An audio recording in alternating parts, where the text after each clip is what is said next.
സദസ്സിലിരിക്കുന്ന എല്ലാ വിശിഷ്ട വ്യക്തികൾക്കും സ്വാഗതം.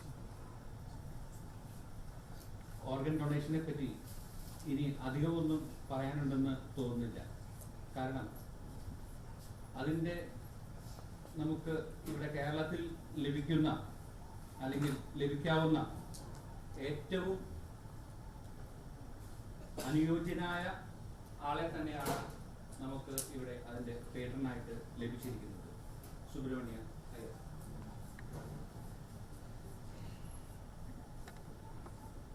സാഹിബിൻ്റെ നാട് കഴിഞ്ഞാൽ ആദ്യമായി കൈ മാറ്റിവെച്ചത്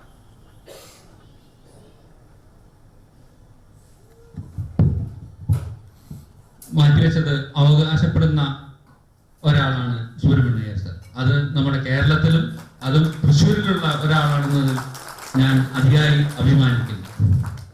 പിന്നെ ഇങ്ങനെ ഒരു അവയർനെസ് പ്രോഗ്രാം ഇവിടെ സംഘടിപ്പിച്ച ഗുഡ്വിൻ ഗ്രൂപ്പിന് ഇവിടെയുള്ള നന്ദി വളരെ വളരെ അധികമാണ്. കാരണം നമ്മൾ ഇതിന്റെ പേപ്പറിൽ നമ്മൾ പലതും വായിക്കുന്നുണ്ടെങ്കിലും നമ്മൾ ശരിക്കും അതിനോട് അടുക്കുമ്പോഴാണ്, അല്ലെങ്കിൽ കൊടുക്കുന്ന വിശേഷങ്ങൾ നമ്മൾ അറിയുമ്പോഴാണ് അതിന്റെ ഗൗരവവും അതിന്റെ യാഥാർത്ഥ്യങ്ങളും നമ്മൾ മനസ്സിലാക്കുന്നത്. അപ്പം ഒരുപാട് കാര്യങ്ങൾ സുബ്രഹ്മണ്യ അയ്യർ സാർ പറഞ്ഞു. അതിൽ കൂടുതലായിട്ടുണ്ടെന്ന് എനിക്ക് തോന്നുന്നില്ല, എങ്കിലും ചിലതെല്ലാം ഞാനും കൂടെ പറഞ്ഞു തരാൻ ശ്രമിക്കാം. നമ്മളും ഓർഗൻ ഡൊണേഷൻ. എന്താണ് ഈ ഓർഗൻ ഡൊണേഷൻ? ഓർഗൻ ഡൊണേഷൻ എന്ന് പറഞ്ഞാൽ ഒരു സമ്മാനമാണ്, അതല്ലെങ്കിൽ ഒരു ഗിഫ്റ്റാണ്. അതായത് ഒരാൾ മറ്റൊരാൾക്ക് നൽകാവുന്ന ഏറ്റവും ഉദാത്തമായ ഒരു സമ്മാനം. ഒരാളുടെ ജീവനോ അതല്ലെങ്കിൽ സാർ പറഞ്ഞ പോലെ കയ്യോ, അങ്ങനെ ഏറ്റവും വിലപ്പെട്ട ഒരു സമ്മാനം. അതിനേക്കാൾ വലിയൊരു സമ്മാനം നമ്മൾ നമ്മുടെ കൂടെയുള്ള ജീവന് അല്ലെങ്കിൽ ജീവിക്ക് കൊടുക്കാൻ വേറെയില്ല.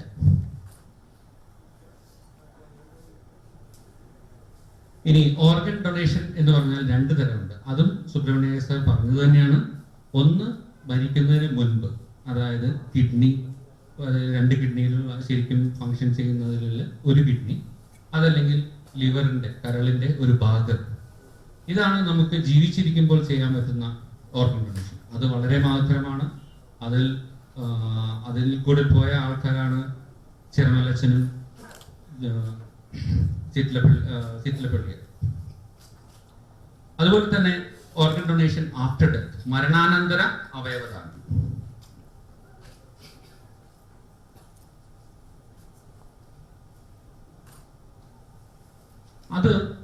അതാണ് നമ്മൾ ഇവിടെ കോൺസെൻട്രേറ്റ് ചെയ്യുന്നത്. അതാണ് നമുക്ക് കൂടുതൽ, അല്ലെങ്കിൽ നമുക്ക് കൊടുക്കുന്നതിനും കൂടുതൽ ബുദ്ധിമുട്ടില്ലാത്തത്. അതായത് കിഡ്നീസ്, രണ്ട് കിഡ്നിയും കൊടുക്കാം. കോർണിയ, അതായത് കണ്ണ് കൊടുക്കുക എന്നുള്ളതാണ്, കണ്ണ് ദാനം ചെയ്യുക, അതാണ് നമ്മൾ സാധാരണ ഉപയോഗിക്കുന്ന വാക്ക്. പക്ഷെ ശരിക്കും എന്താണെന്ന് വെച്ചാൽ കണ്ണിന്റെ ഒരു നേർത്ത പടലം, അതാണ് കോർണിയ. അതാണ് ട്രാൻസ്പ്ലാന്റ് ചെയ്യുന്നത്. അതുകൊണ്ട് യാതൊരു വിധത്തിലും നമ്മുടെ ശരീരത്തിന് കാഴ്ചയ്ക്ക് ഒരു അഭംഗിയും ഉണ്ടാവുന്നില്ല. കോർണിയ, ലിവർ, ഹാർട്ട്, അതുപോലെ കൈകൾ, കാലുകൾ, ലങ്സ്, പാൻക്രിയാസ്, ഇതെല്ലാം മരണാനന്തരം നമുക്ക് ദാനം ചെയ്യാവുന്ന കാര്യങ്ങളാണ്. ഈ ചിത്രത്തിൽ കാണുന്ന വ്യക്തിയെ പലർക്കും അറിഞ്ഞുകൂടായിരിക്കും, പക്ഷെ പേര് കേട്ടാൽ ഒരുപാട് പേർക്ക് ഇദ്ദേഹത്തെ മനസ്സിലാവും.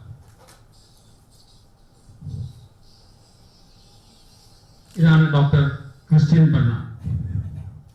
ഇദ്ദേഹമാണ് ആദ്യമായി ഹാർട്ട് മാറ്റിവെച്ച ഡോക്ടർ. സൗത്ത് ആഫ്രിക്കനാണ് അത് മാറ്റിവെച്ചത്. ഡിസംബർ 3, 1967, 48 വർഷം മുന്നേ ആദ്യമായി അങ്ങനെ ചെയ്തപ്പം അദ്ദേഹത്തിന് ഒരുപാട് അപ്രീസിയേഷൻ കിട്ടി. അദ്ദേഹം ഒരുപാട് ഇത് ട്രയല് പട്ടികളിലെല്ലാം ഹൃദയം മാറ്റിവെച്ചാണ് ഇത് പഠിച്ചതും അതിന്റെ സാധ്യതകളും അതിന്റെ പോരായ്മകളും ഒക്കെ മനസ്സിലാക്കിയത്. അങ്ങനെ ഇത് ഇപ്പം അതിനു മുന്നേ തന്നെ ഇദ്ദേഹം സൗത്ത് ആഫ്രിക്കയിലെ രണ്ടാമത് കിഡ്നി മാറ്റിവെച്ചതാണ്. കിഡ്നി ആണ് ആദ്യം മാറ്റിവെച്ചതെന്നാണ് ഞാൻ വിശ്വസിക്കുന്നത്. 1953 അമേരിക്കയിലായിരുന്നു ആദ്യമായി കിഡ്നി ട്രാൻസ്പ്ലാന്റേഷൻ നടത്തിയത്. അപ്പം ക്രിസ്ത്യൻ ബെർണാഡിനെ പറ്റി ഒരു കഥയുണ്ട്. അത് ഇവിടെ എന്തുകൊണ്ടും അന്വർത്ഥമാണ്. കാരണം ക്രിസ്ത്യൻ ബെർണാഡ് ഇതുപോലെ ഹാർട്ട് മാറ്റിവെച്ച് പ്രശസ്തനായി. അപ്പം എല്ലാ ഡോക്ടർമാരും പല സമ്മേളനങ്ങളിലും പല മീറ്റിങ്ങുകളിലും ഇദ്ദേഹത്തെ വിളിക്കാൻ തുടങ്ങി. കാരണം ഇദ്ദേഹത്തിന്റെ ഹാർട്ട് മാറ്റിവെച്ചതിന്റെ കാര്യങ്ങൾ അറിയുന്നതിന് എല്ലാവരും വളരെ ഇൻട്രസ്റ്റഡ് ആണ്. അപ്പം ഇദ്ദേഹം പല മീറ്റിങ്ങുകൾക്കും പോയി ഇദ്ദേഹം പറഞ്ഞു, ഇദ്ദേഹത്തിന്റെ ഡ്രൈവറും കൂടെ ഉണ്ടാവും, ഇനി ഈ അടുത്ത മീറ്റിങ്ങിൽ നീ പ്രസംഗിക്കുന്നത്. അപ്പൊ ഡ്രൈവർ നല്ല മിടുക്കനായതുകൊണ്ട് ഡ്രൈവർക്ക് ഒരുവിധം കാര്യങ്ങളൊക്കെ അറിയായിരുന്നു. അപ്പം ഒരു മീറ്റിംഗ് ഇതുപോലെ വന്നു, ഇതുപോലെ പ്രസ് മീറ്റിംഗ് ആയിരിക്കും. ഏതോ ഒരു പത്രക്കാരൻ ഒരു ചോദ്യം ചോദിച്ചത് ഡ്രൈവർക്ക് അറിയാൻ പാടില്ല. ഈ ക്രിസ്ത്യൻ ബെർണാഡിനെ പറ്റി എല്ലാവരും കേട്ടിരുന്നെങ്കിലും അന്ന് ഇത്രയും ടിവിയും ചാനൽസും ഒന്നും ഇല്ലാത്തതുകൊണ്ട്, ആളെ പലരും കണ്ടിട്ടില്ലാത്തതുകൊണ്ട് ഇദ്ദേഹം തന്നെയാണ് ക്രിസ്ത്യൻ ബെർണാഡ് എന്നാണ് വിചാരിച്ചിരുന്നത്. അപ്പോൾ ഡ്രൈവർ പറഞ്ഞു, ഈ ചോദ്യം എൻ്റെ ഡ്രൈവർ പറയുമെന്ന് പറഞ്ഞ് ക്രിസ്ത്യൻ ബെർണാഡിനെ കാണിച്ചു.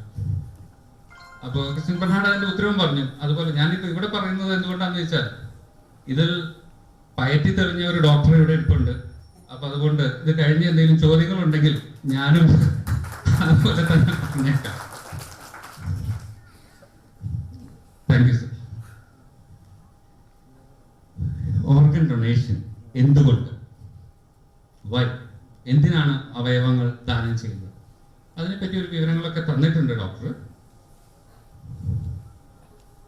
കുറച്ച് കണക്കുകൾ, ഇത് ഇന്ത്യയിൽ തന്നെയുള്ള കണക്കുകൾ.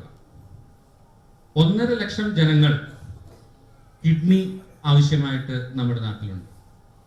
പക്ഷെ വെറും 3000 എണ്ണമാണ് കിഡ്നി നമുക്ക് ഡൊണേഷനായിട്ട് കിട്ടുന്നത്.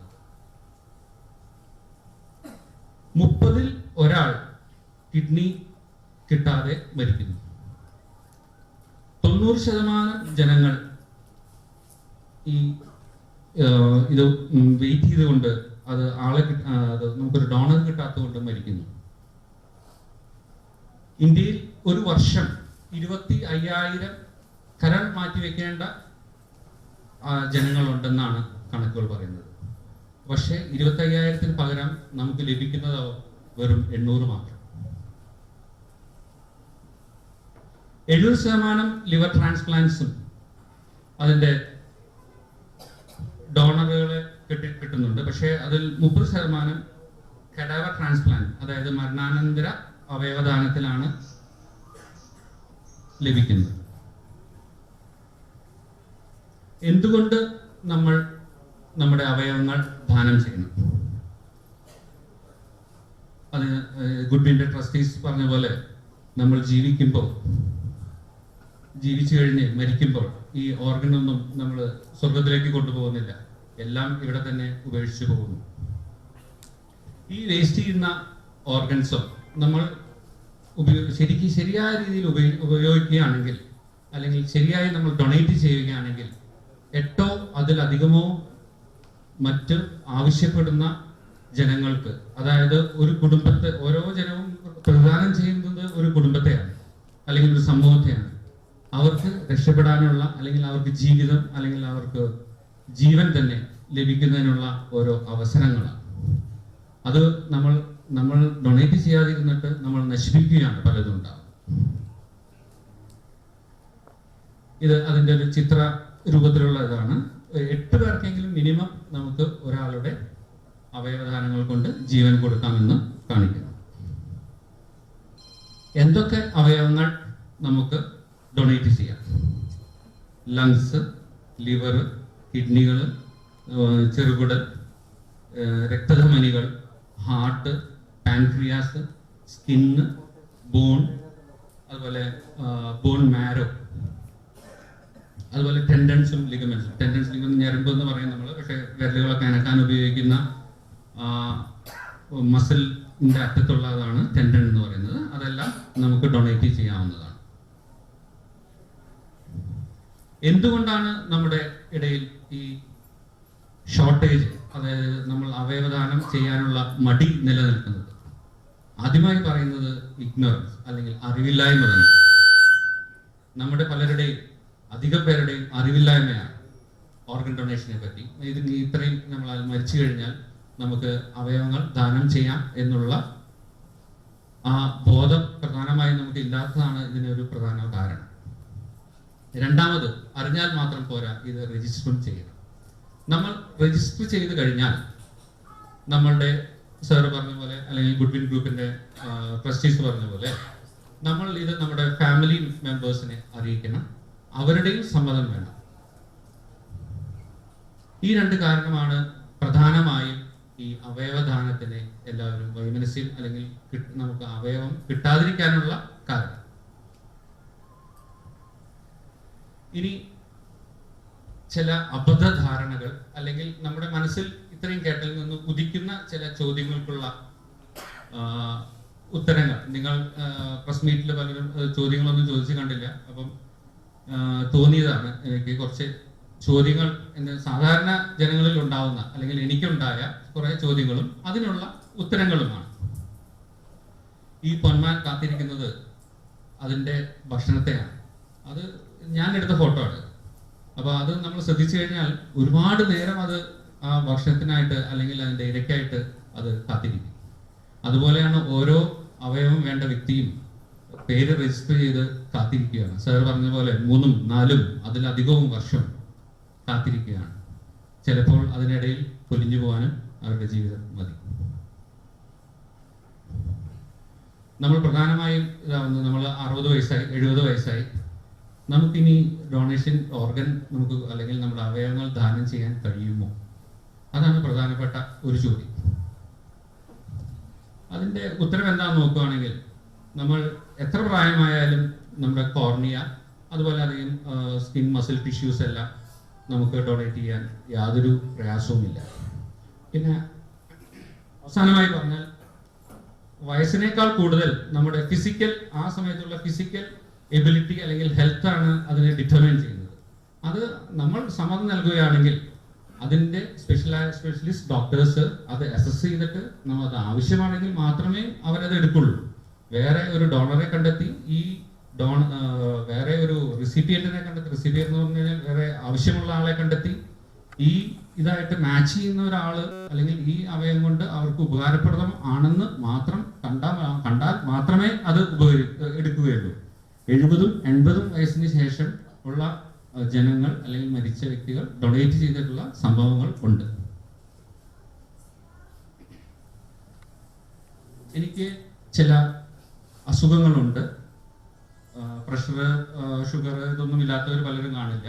നമുക്കൊരു വിധം നമ്മുടെ ഒ പിയിലൊക്കെ വരുമ്പോൾ നോക്കിക്കഴിഞ്ഞാൽ 50, 60 വയസ്സിന് ശേഷം പ്രഷർ, ഷുഗർ ഒക്കെ ഉള്ളവരുണ്ട്. അപ്പോൾ എനിക്ക് ഡൊണേഷൻ ചെയ്യാൻ പറ്റുമോ? അല്ലെങ്കിൽ എൻ്റെ അവയവങ്ങൾ ദാനം ചെയ്യാൻ കഴിയുമോ? അതിനും ഉത്തരം അത് തന്നെയാണ്. നമ്മുടെ ആരോഗ്യസ്ഥിതി അല്ലെങ്കിൽ മരിച്ച വ്യക്തിയുടെ ആരോഗ്യസ്ഥിതി വ്യക്തമായി മനസ്സിലാക്കിയതിന് ശേഷം മാത്രമേ ആവശ്യമുള്ള നമ്മുടെ അവയവങ്ങൾ അതിന് കറസ്പോണ്ടിങ് അതല്ലെങ്കിൽ അതിന് മാച്ചിങ് ആയിട്ടുള്ള ഒരു അവയവം ആവശ്യമുള്ള വ്യക്തിക്ക് കൈമാറുകയുള്ളൂ അല്ലെങ്കിൽ കൊടുക്കുകയുള്ളൂ.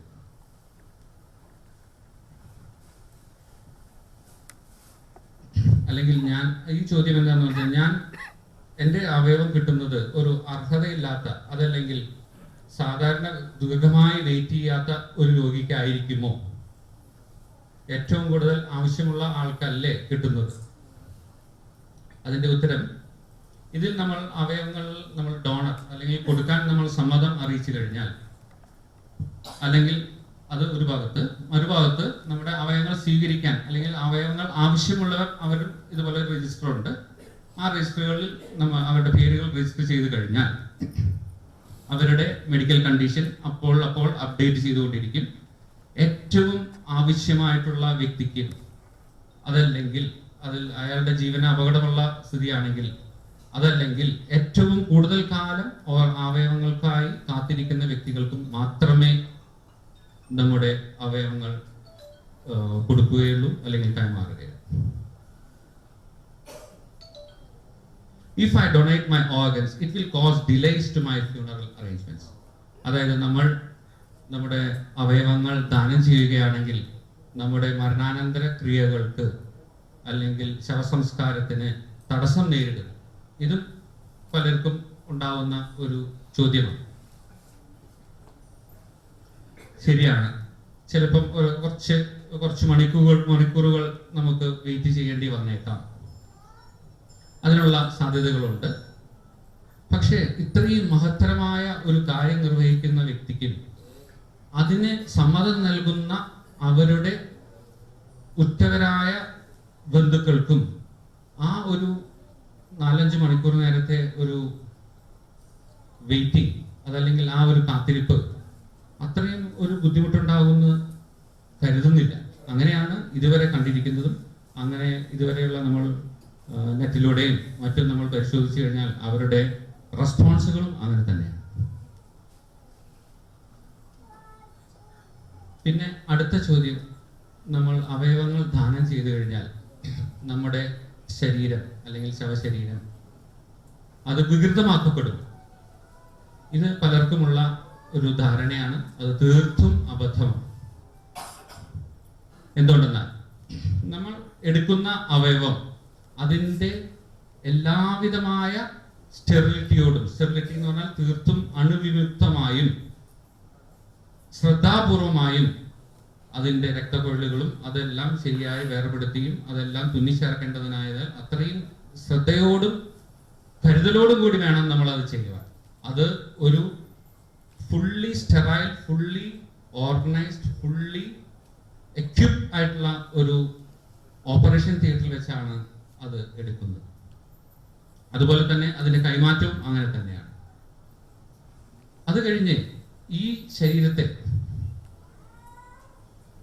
ശരിക്കും ഒരു ഓപ്പറേഷൻ കഴിഞ്ഞു കഴിഞ്ഞാൽ എങ്ങനെ നമ്മൾ തുന്നിച്ചേർക്കും, അതല്ലെങ്കിൽ എന്തുമാത്രം എങ്ങനെയൊക്കെ നമ്മൾ ശരിയാക്കും, അത്രയും ശ്രദ്ധാപൂർവമാണ് അത് തുന്നിച്ചേർക്കുന്നത്.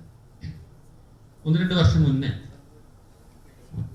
ഒരു കഡാവറിക് ആർത്രോസ്കോപ്പി കോഴ്സിന് പോകാനായിട്ട് വന്നു. കഡാവറിക് എന്ന് പറഞ്ഞു കഴിഞ്ഞാൽ ശവശരീരത്തിലുള്ള പഠിക്കുന്ന ഒരു രീതിയാണ്. അത് സൗത്ത് ഇന്ത്യയിലുള്ളത് ബാംഗ്ലൂർ രാമയ്യ മെഡിക്കൽ കോളേജിലാണ് അങ്ങനെയുള്ള ഒരു സെന്റർ ഉള്ളത്. അവിടെ 50ഓളം ശവശരീരങ്ങൾ ഉണ്ട്. അതെല്ലാം ആൾക്കാർ മരണാനന്തരം പഠനത്തിനായി ദാനം ചെയ്തതാണ്. ഒന്നും കാശ് കൊടുത്ത് വാങ്ങിച്ചതല്ല, എല്ലാം പഠനത്തിന് വേണ്ടി ദാനം ചെയ്തതാണ്. ആ കോഴ്സിൽ പോയപ്പോൾ അവിടെ നമ്മൾ ആദ്യമായി ചെയ്യുന്നത് ഒരു പ്രാർത്ഥനയാണ്. അത് അവർ വളരെ കർശനമായി പാലിക്കുന്നു. എല്ലാവരും അത് നല്ല അച്ചടക്കത്തോടും ഭയഭക്തിയോടും കൂടെ നിന്ന് ഈ മരിച്ചവർക്കും അവർ നമുക്ക് ചെയ്തിരുന്ന ഈ പഠനത്തിനായിട്ട് അവരുടെ ബോഡി വിട്ടുന്നതിന് വേണ്ടിയിട്ടുള്ള പ്രാർത്ഥനയോട് കൂടിയിട്ടാണ്. അതെന്നെ വളരെ ടച്ച് ചെയ്തു. അതും അത്രയും ശ്രദ്ധയോടുകൂടിയാണ് ഓരോ നമ്മൾ സർജറി ചെയ്ത് പഠിച്ചു കഴിഞ്ഞും അതിനെ വീണ്ടും പ്രിസർവ് ചെയ്യുന്നതും. അതും ഈ പറഞ്ഞ പോലെ 8, 10, 15 പേർക്ക് അതല്ലെങ്കിൽ ഒരു മുട്ടിനെ പറ്റി നമ്മൾ പഠിക്കുകയാണെങ്കിൽ മുട്ട് മാത്രമാണ് നമ്മൾ അവിടെ ഇത് ചെയ്യുന്നത്. അതേ ശരീരത്തിൽ തന്നെ ENT-ക്കാർ അവിടെ ചെവി ഇത് ചെയ്യും. അതുപോലെ തന്നെ ഓരോ ഭാഗങ്ങളും പഠിക്കാൻ അങ്ങനെയാണ് വിട്ടുകൊടുക്കുന്നത്. അത്രയും ശ്രദ്ധയോടും അതൊരു ശരിക്കൊരു ദേവാലയം പോലെ അത്രയും പരിശുദ്ധമായാണ് അവർ അത് നോക്കുന്നത്. അപ്പോൾ പിന്നെ നമ്മൾ വീണ്ടും ഉപയോഗിക്കേണ്ട ഒരു അവയവത്തെ നമ്മൾ എത്രമാത്രം മാന്യതയോടും ബഹുമാനത്തോടും കൂടെയാണ് നമ്മൾ ശ്രദ്ധിക്കുക. പിന്നെ അടുത്ത ചോദ്യം, നമ്മുടെ കുടുംബത്തിന് നമ്മൾ ഇതുപോലെ ഓർഗൻ അല്ലെങ്കിൽ അവയവം ദാനം ചെയ്തു കഴിഞ്ഞാൽ അല്ലെങ്കിൽ ആ ഒരു പ്രക്രിയക്ക് അവരെ കൊണ്ടുപോയി കഴിഞ്ഞാൽ, ഹോസ്പിറ്റലിൽ കൊണ്ടുപോയി കഴിഞ്ഞാൽ പിന്നെ വീണ്ടും കാണാൻ പറ്റുമോ അല്ലെങ്കിൽ കാണിക്കുമോ? അതും വെറും മിഥ്യയാണ്. അതെല്ലാം സാധാരണ പോലെ തന്നെ നമ്മൾ പറഞ്ഞ പോലെ ആ സർജറിക്ക് അതല്ലെങ്കിൽ ഇത് അവയവങ്ങൾ എടുത്തു മാറ്റുന്ന ആ പ്രക്രിയയ്ക്ക് ഉണ്ടാകുന്ന കാലവിളംബരം മാത്രമേ അതിനുള്ളൂ. അത് കഴിഞ്ഞാൽ അത് സാധാരണ പോലെ തന്നെ നമുക്ക് സംസ്കാരത്തിന് വിട്ടുനിൽക്കുന്നതാണ്.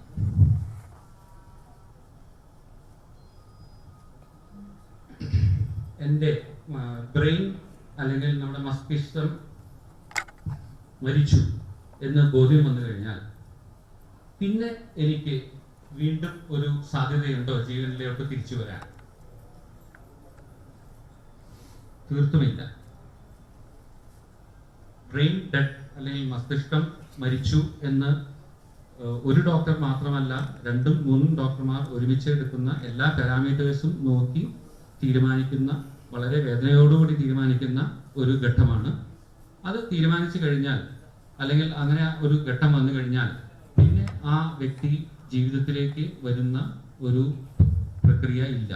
കാരണം ബ്രെയിനാണ് എല്ലാത്തിനുള്ള ഇത് കമാൻഡുകളും എല്ലാം നൽകുന്നത്. അതൊന്നുമില്ല.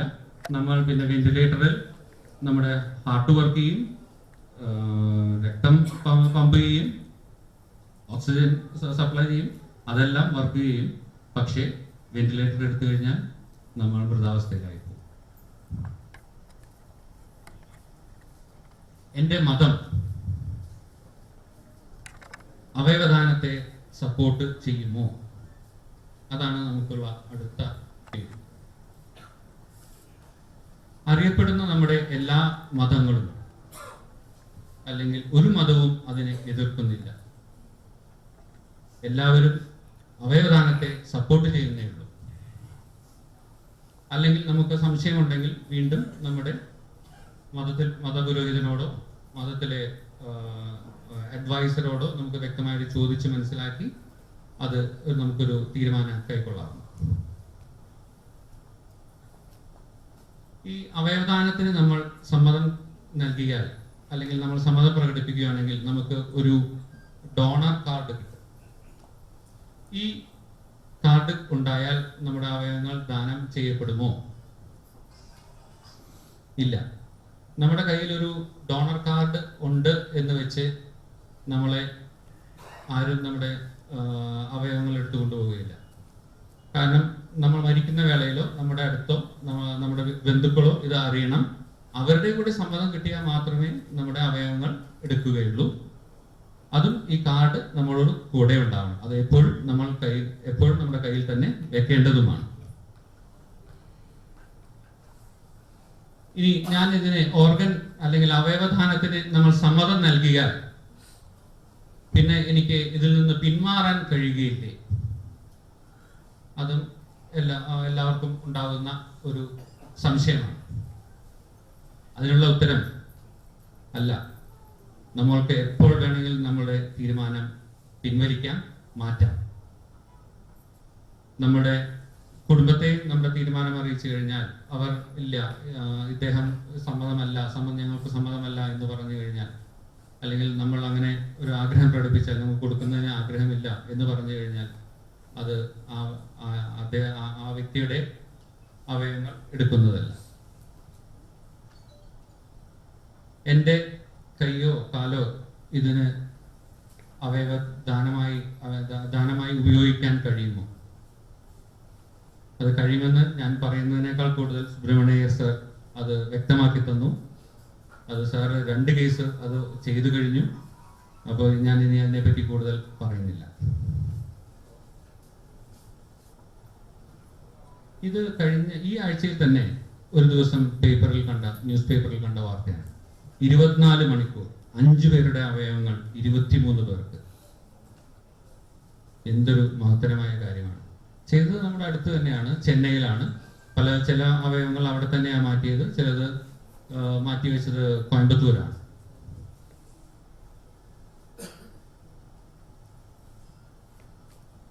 ഇത് ഗുഡ്വിൻ ഗ്രൂപ്പുണ്ട്. ഇവർ ഇതിനു വേണ്ടി അഹോരാത്രം പരിശ്രമിച്ചവരാണ്. ഇവർ മഹാരാഷ്ട്രയിൽ, മുംബൈയിലും പൂനെയിലും ഇതിനു വേണ്ടി ഇവർ ഒരുപാട് കാര്യങ്ങൾ ചെയ്തിട്ടുണ്ട്. അവർ ഇതിന്റെ സോണൽ ഓർഗൻ ഡൊണേഷൻ സംഘടനയുമെല്ലാം ഇന്റഗ്രേറ്റ് ചെയ്തിട്ടുള്ളതാണ്. അവരതിനെ പറ്റി ഒരുപാട് പഠനങ്ങളും ഒരുപാട് അതിന്റെ ടെക്നിക്കൽ ഫോർമാലിറ്റീസും ഒക്കെ കംപ്ലീറ്റ് ചെയ്തിട്ടുള്ളതാണ്. അവരുടെ ആ ഫോമാണിത്. അതിൽ നമ്മൾ കൊടുക്കേണ്ട പ്ലെഡ്ജ് എന്ന് പറഞ്ഞാൽ നമ്മൾ അവയവങ്ങൾ ദാനത്തിന് സമ്മതം ആണ് എന്ന് നമ്മൾ പറയുന്ന ഫോമാണ്. അതിനകത്ത് വേറെ അപക്വമായൊന്നുമില്ല, എല്ലാം വളരെ ക്ലിയർ ആണ്. അതുപോലെ തന്നെ അതിന്റെ ഓർഗൻ ഡൊണേഷൻ ഫോമാണ് നമ്മളുണ്ട്. നമ്മുടെ പേരും വിവരങ്ങളും വ്യക്തമായി കൊടുക്കണം. അതുപോലെ തന്നെ നമ്മുടെ ഇമ്മീഡിയറ്റ് അല്ലെങ്കിൽ നമ്മുടെ ഏറ്റവും ക്ലോസ് റിലേറ്റീവിന്റെയും സമ്മതപത്രം അല്ലെങ്കിൽ അഡ്രസ് അതിനകത്ത് ആവശ്യമാണ്. അതുപോലെ നമ്മൾ അവയവദാനത്തിന് സമ്മതം കൊടുക്കുകയാണെങ്കിൽ നമ്മുടെ എല്ലാ അവയവങ്ങളും എടുക്കില്ല. അതിനകത്ത് ഒരു കോളമുണ്ട്, details of organ wish to donate. അതിനകത്ത് ഏത് അവയവമാണ് നമ്മൾ കൊടുക്കാൻ ആഗ്രഹിക്കുന്നത് എന്ന് വ്യക്തമായി നമുക്ക് നിർവചിക്കാം. Cornea, skin, kidney, pancreas, intestine, liver, heart, valve, അതായത് ഹാർട്ടിന്റെ വാൾവ് തന്നെ, ബോൺ, ലങ് അല്ലെങ്കിൽ other tissues. Donate life, give thanks, give life. അതായത് നമ്മൾ ഒരാൾ മരിച്ചു കഴിഞ്ഞാൽ അതിൽ നിന്ന് നമ്മുടെ അവയവങ്ങൾ 8ഉം 10ഉമായി ജീവിക്കുവാൻ ഉള്ള ഒരു അവസരമാണ്.